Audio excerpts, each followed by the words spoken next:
Hello everybody, welcome back to my YouTube channel.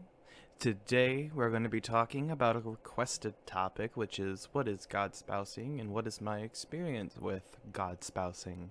I do want to say that I am going to save the video of what exactly is godspousing for another time. I'm going to go more in depth on godspousing and also why it's really controversial in pagan communities or in Orthodox communities.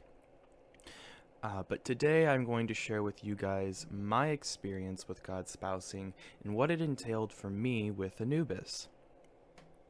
So with all that being said, let's get into it. So, sorry, I'm still getting over being sick a little.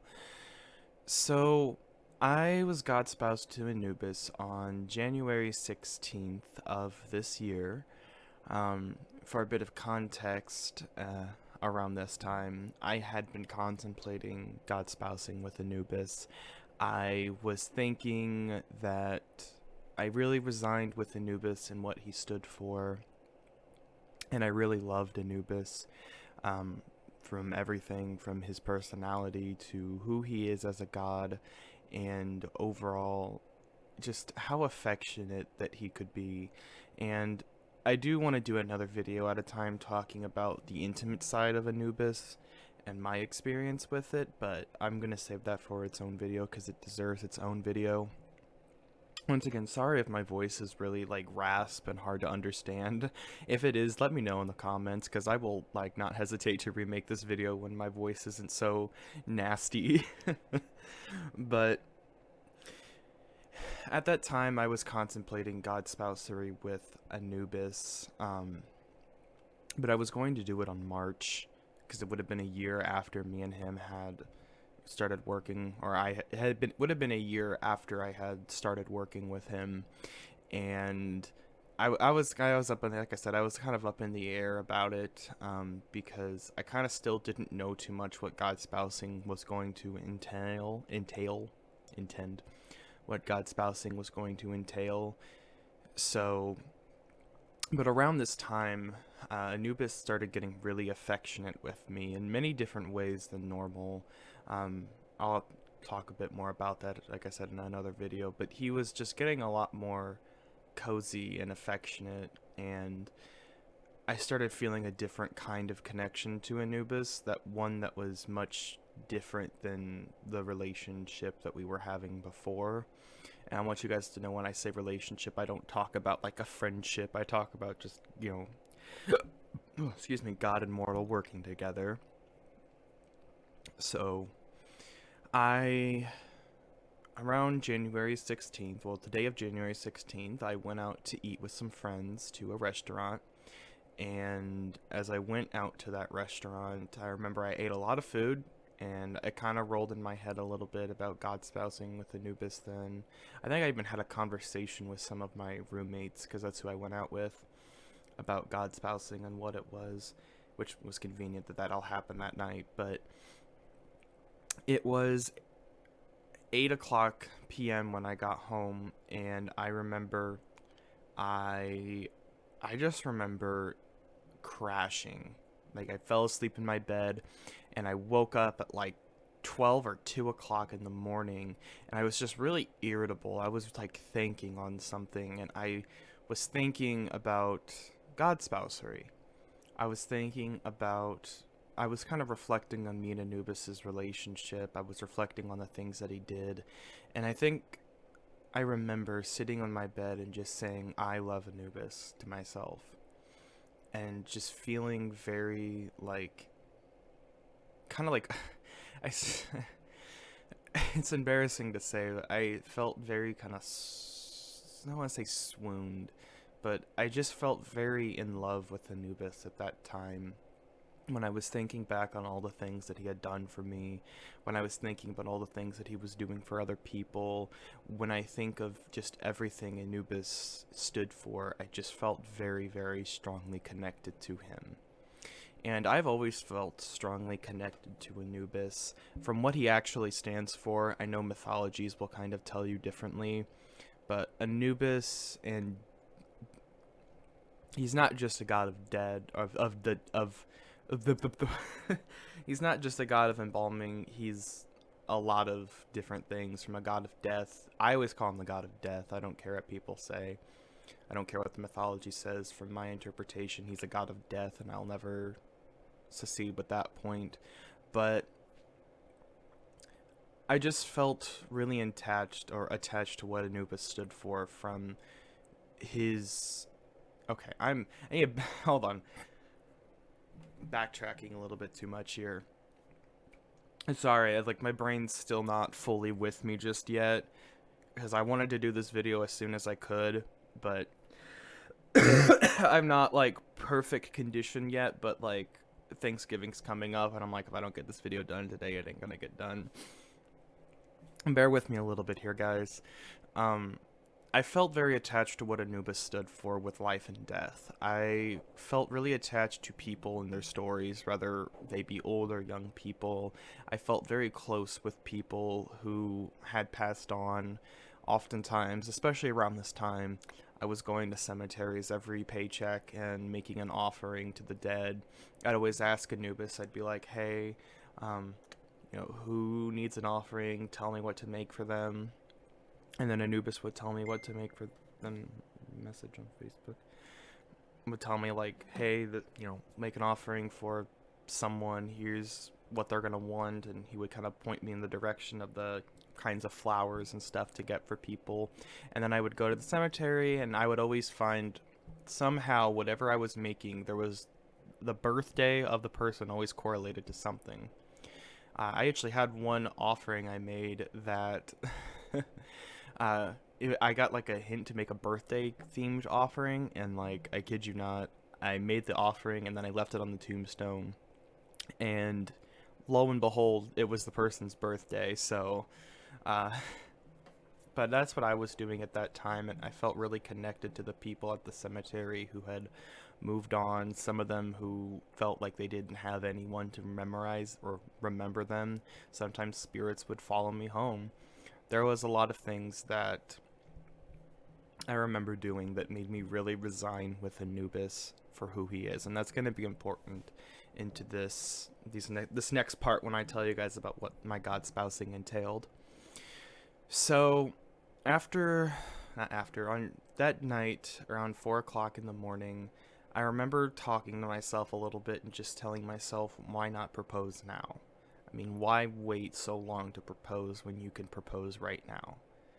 Like, you love him, you want to keep working with him, you kind of want to make this a bit of a lifelong commitment. Why wait to propose?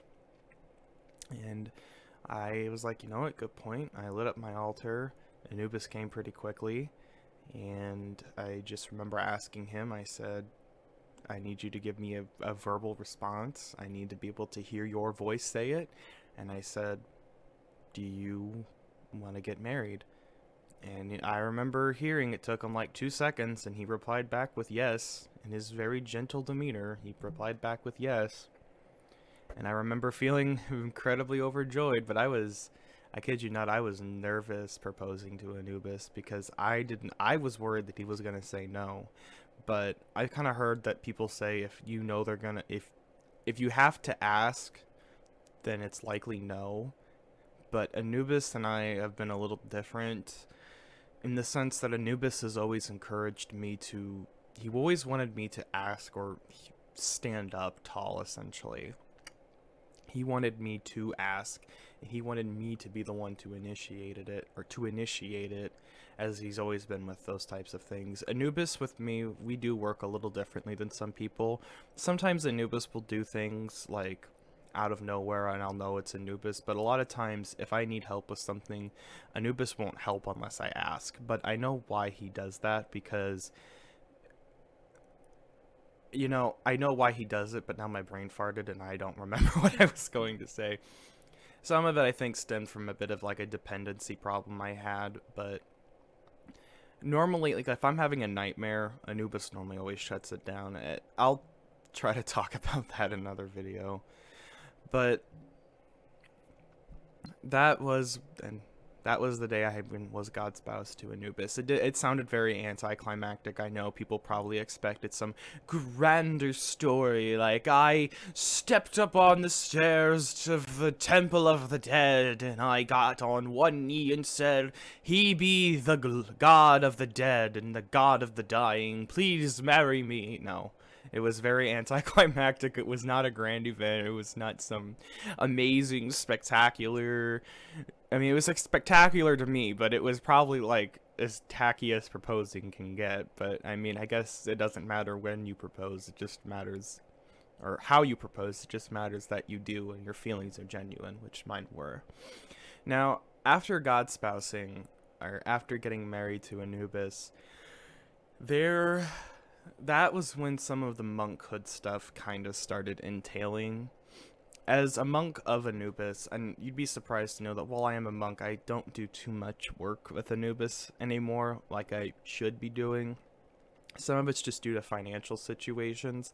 Some of it's also due to just the fact that I have other things I want to do with my life, and Anubis would not like it if I let my monkhood get in the way of those things. For instance, I did want to become a hospice nurse for a while and help work with people who are needing help moving on. But the problem I had with hospice was that it would have played into me not being able to do writing like I wanted to do, because I'm a writer and an artist. And I needed a job that would allow me to cater to that and not cater, or hospice wouldn't have been able to cater to it. It would have been able to cater to a couple things, but I don't just want to be known for the monk of the god of the dead. I mean, I will always do work with Anubis, but I don't work with him as hard as I used to. But, that's just me right now. It's not that I don't do things for Anubis and I don't honor him in ways. In fact, he's the only god who has an altar in my room. So that's saying something, because I won't let any other god in my room. But when it came down to some of the monkhood stuff that I did, the number one thing that I had to do as a monk for Anubis was helping lost souls move on. Commonly, if there was a lost soul or a lost spirit where I was living or where I was at, it would always fall onto me to figure out why they were stuck. I've noticed a little bit with some souls that souls really struggle to move on if there's some connection here.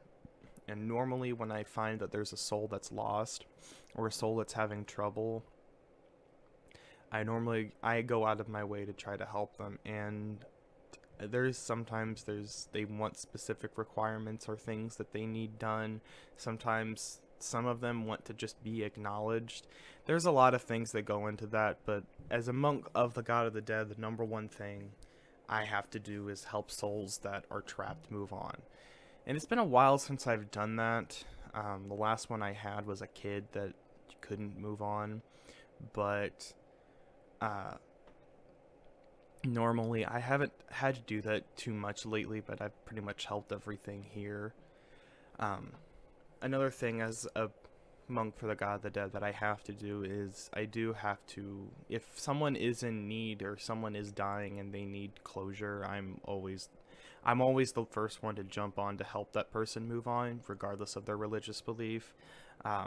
I want to say, because I know I'm making all this sound like I am obligated to do these things, or I have to do these things, but I kind of want to clear off with everybody that I wouldn't be doing these things if I didn't resign with Anubis. I would be doing these things regardless if I was a monk for Anubis, but being a monk for Anubis is the reason I am a monk for Anubis is because I resigned with him, and I would do these things regardless. So don't think that I'm obligated to do these things. No, I do these things willingly of my own free will, because these are things that I know I resign with Anubis in. So, but with that being said, those are some of the things that I do as a monk for Anubis, with helping the dead move on, leaving offerings at their tombstones. I normally try to find people who haven't gotten any flowers on their tombstones. And normally Anubis will point me in the direction of those people, but yeah, that's, I always try to make sure everyone is remembered when they die and move on, and I think it's sad that there are some souls that don't get any recognition for that. But with all that being said, that is kind of my experience with Anubis and monkhood with him. That was how we were God spoused. Unfortunately, there probably should be more context, like the romantic side of me and Anubis, which, like I said, I am going to do another video on that. I am going to do a video on like what is God spousing, so you guys can stay tuned for that if you want. There were a couple of other things I wanted to add. Like, one thing I've noticed a bit about God spousing is that it's a bit of a mixed thing, and this is kind of help answer some questions people might have. God spousing seems to be a mixed thing because some people seem to think it's either a monkhood or it's an actual marriage. And I want to kind of say from my experience with Anubis is kind of both. I mean, Anubis has a much more intimate side with me now, and he does a lot more things to show affection, and I want to say to be a good husband. But there is still the fact that there is the respect that he is still a god, and even though we are in some kind of romantic relation, I can't disrespect his title, and I still have to show respect for who he is. A lot of people like to think that god spousing is just like a partnership, and it's only kind of like that. You have to kind of remember that you don't offer this god as much as they can offer you to an extent. I mean, I can sit and praise Anubis all day, but, you know, Anubis, I mean, I don't really know what I can offer Anubis other than assistance with the people who have died or moving on, or if Anubis needs my help with other things. I would only say it's debatably a partnership because there are times that Anubis will go out of his way to do something to show appreciation to me or for anything that I've been doing. But I wouldn't really call it as much of a partnership, debatably. And other people have asked, is it just like, you know, some people said, is it monkhood or is it marriage? Like I already said, it was kind of both with me and Anubis. But I've noticed that a few people who are god spoused to the Egyptian gods, which there's not a lot of people, from what I've noticed, Egyptian gods don't really god spouse very often. That's kind of just something that they don't seem to do. If you look into people who are god spoused, it's mostly the Norse and the Greek, and some of the like other goddesses like Lilith, or even a couple Celtic goddesses like the Morgan, are the ones that seem to be more adamant with god spousing. I've noticed Egyptian gods don't really god spouse, and I'm not sure why, but I feel like some of it is just kind of the fact that I think they want more monkhood than they do like god spousery or relationships. And I think that's kind of like the general consensus, is that's what god spousing is. But like I said, for me it is a bit of monkhood with Anubis, but I mean, I can't really speak for someone else's experience. But like I said, I've never really noticed that the Egyptian gods don't really seem to god spouse very often. But I mean, if you guys are god spouse to Egyptian god, or even god spouse to Anubis, please like let me know, because I'm very curious and interested if people are. Because I've only known, I think, one person who was god spouse to Seth, but he called himself more of a priest and a monk rather than a god or a god spouse. So, but yeah, please like let me know in the comments if you guys are god spouse. I'm genuinely interested in hearing. But overall, if you guys have any other questions about god spousery, just let me know in the comments. I'll try to get to them as soon as I can. But without further ado, I hope you guys have a lovely day, and I will see you all in the next video.